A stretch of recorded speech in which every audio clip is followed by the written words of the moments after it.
This comes after the deadly shootings this month by federal agents in Minneapolis of both Renee Good and Alex Preddy. Several Democrats on Capitol Hill are calling for Noem to step down, and at least 2 Republicans now have joined them. She clearly doesn't know how to manage. She's never managed a large organization, and she's failing at every possible measure of the job. These kinds of common sense measures simply take back control of a rogue agency, and Republicans can't oppose us on the merits. I fear they're just trying to jam us politically. Now, President Trump installed border czar Tom Homan to oversee the operations now in Minneapolis, but says he still supports Noem as DHS secretary. House Minority Leader Hakeem Jeffries says the Democrats will begin impeachment proceedings against Noem if she is not fired. And for more on this, we're joined now by political analyst Brian Sobel. Brian, thank you for joining us on this very interesting and also really difficult and important topic.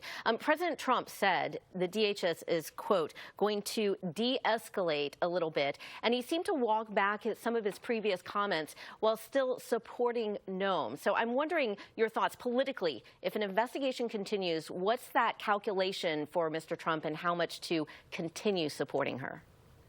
Well, Jana, the firing, dismissal of Kristi Noem will only happen because Donald Trump wants that to happen if he so chooses. The impeachment proceeding, you've got a majority in the House of Representatives who are Republican, and you need a majority vote to move it on to the Senate, and you need 2/3 of the Senate to vote for impeachment. So I don't see that happening unless events continue to transpire that cast a very poor light on Kristi Noem among all of the senators in the Senate.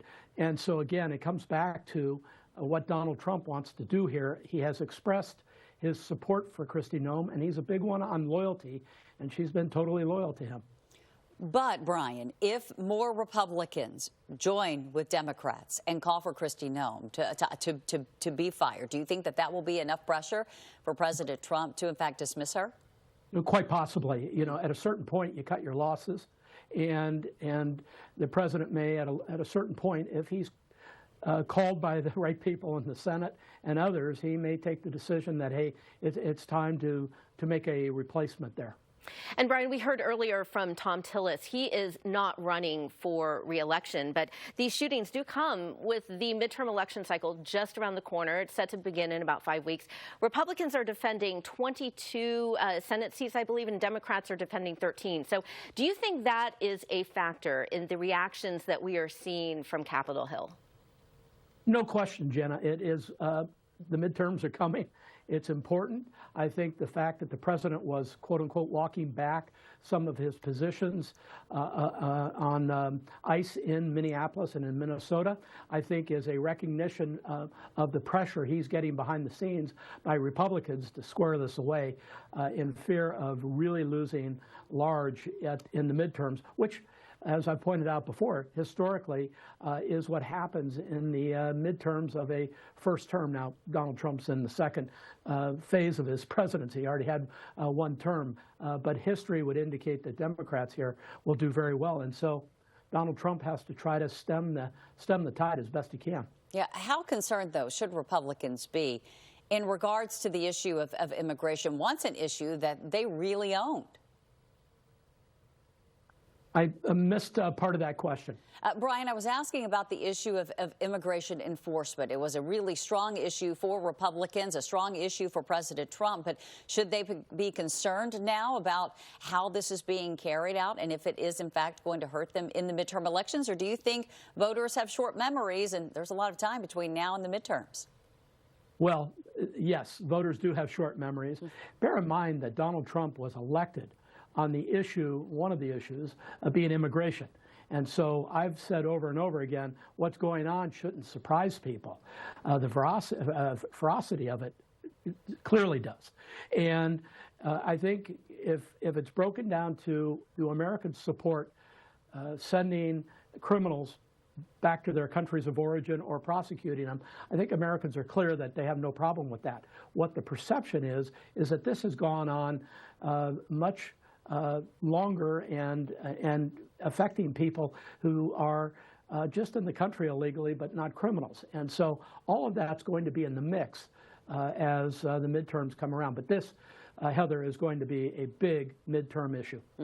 And Brian, we just have about 30 seconds or so left, but I wanted to see if we could get your thoughts about Democrats' response, because we've heard, in addition to the impeachment, some discussion about whether they should put some pressure in the upcoming budget vote.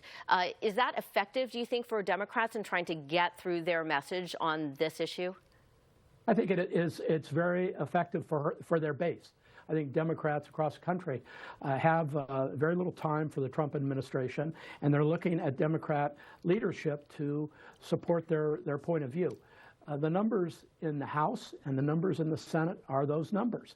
And so there can be a battle around budgets and that sort of thing, but with a very narrow margin in the House of Representatives and also in the Senate, I think the Republicans can make the budget roll in their favor, but not without a lot of debate and angst. Yeah, and obviously another government shutdown would not bode well for really either party right now. No, and I think they'll both try to avoid that. Yeah. All right. Brian Sobel, always appreciate it, sir. Thanks so much for coming on the show this afternoon. Absolutely. Have a great evening. You too. Taking a look outside right now, we do have clear skies, but there is an alert. And also, could we be talking about king tides again? Oh, yes, we got it all. It's all coming up with your Bay Area forecast. Stay with us.